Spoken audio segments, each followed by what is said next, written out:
right now. Eyewitness Sports. Good evening, I'm Brennan Miller with Eyewitness Sports.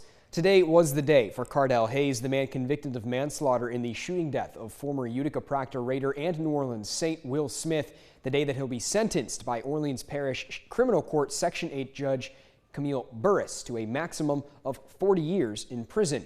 This is the second trial for Hayes. He was initially sentenced to 25 years in prison in 2017 after a jury voted 10-2 to convict him of both the manslaughter of Smith and the attempted manslaughter of Smith's wife, Raquel Smith. But that conviction was thrown out in conjunction with the U.S. Supreme Court's ruling in 2020 that upheld a 2018 Louisiana law enacted to end convictions with non-unanimous decisions from juries. In the second trial, Hayes was convicted unanimously of the manslaughter of Smith, but acquitted of the attempted manslaughter charge against the defensive end's wife. This all comes as a result of an incident that took place in 2016 when Smith and Hayes were involved in a car accident and, quote, exchanged words, after which Hayes pulled a gun and shot Smith 8 times, claiming that he had been shot at first and that his reaction was in self-defense. Well, the updates on this story coming up for you later.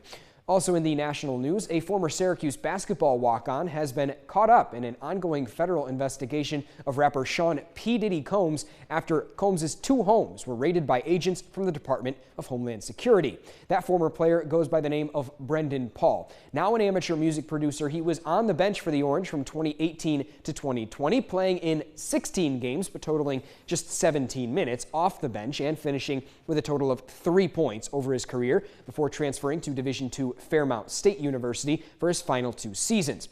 Paul is accused of being a, quote, drug mule for the rapper in a federal lawsuit, and yesterday at Miami Opa-locka Executive Airport was arrested on felony charges of possession of suspected cocaine and possession of suspected marijuana candy after being intercepted by federal agents while trying to board Diddy's private plane. As of now, he has been released on $2,500 bond and has a hearing set for April 24th. And so we shift back to actual sports and games being played tonight, some important ones for the Syracuse women's lacrosse team and for the Utica Comets right here in the city. We start with the Orange, the SU women facing 7th-ranked Loyola, Maryland. They themselves sitting at number 5 in the country with 1 first-place vote in their pocket as well after 4 straight wins, including a pair over then number 9 North Carolina, 20-5, and then more recently the number 9 team in the country, Virginia, 15-14. 7-3 overall, they welcomed in an unbeaten Greyhound squad who were 9-0 with 4 wins over ranked teams. Those teams, Florida, Johns Hopkins, Penn State, and Navy. Meanwhile, Syracuse hadn't lost to Loyola since 2015. 9 straight wins for the Orange, despite this being the 5th straight game that they'll have played against one another with both teams inside the top 25. And that's exactly how this game went. Make it 10 wins in a row for the Orange, a 16-13 victory. It's a common name on the score sheet for the Orange in Emma Tyrell. 6 goals for her as the Cuse pick up another ranked win, a statement win over the number 7 ranked Greyhounds. We also had another game, what looked to be a season maker for the Utica Comets as they hosted the Laval Rocket at the Adirondack Bank Center. The Comets in last place in the North Division, needing 5 points. Hey, it's me, by the way.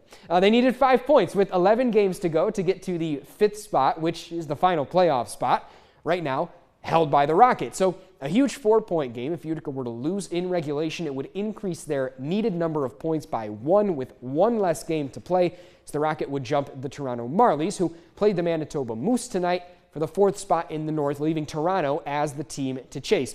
Of course, the problem with that is being that Toronto is the only team in the division that Utica doesn't have games in hand against. And that's also assuming that Toronto was going to lose in regulation.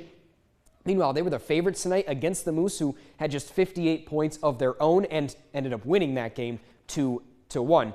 This one finishes with a final score of 3-1. The Comets getting a win and keeping their playoff chances alive. They needed it in regulation, and that's what they got, despite going into the 3rd period down 1-0, 3 unanswered goals. The game-winning goal coming from Ryan Schmelzer, with Akira Schmid making 23 of 24 saves. He was the 2nd star, Schmelzer the 1st, as the Comets do pick up that win.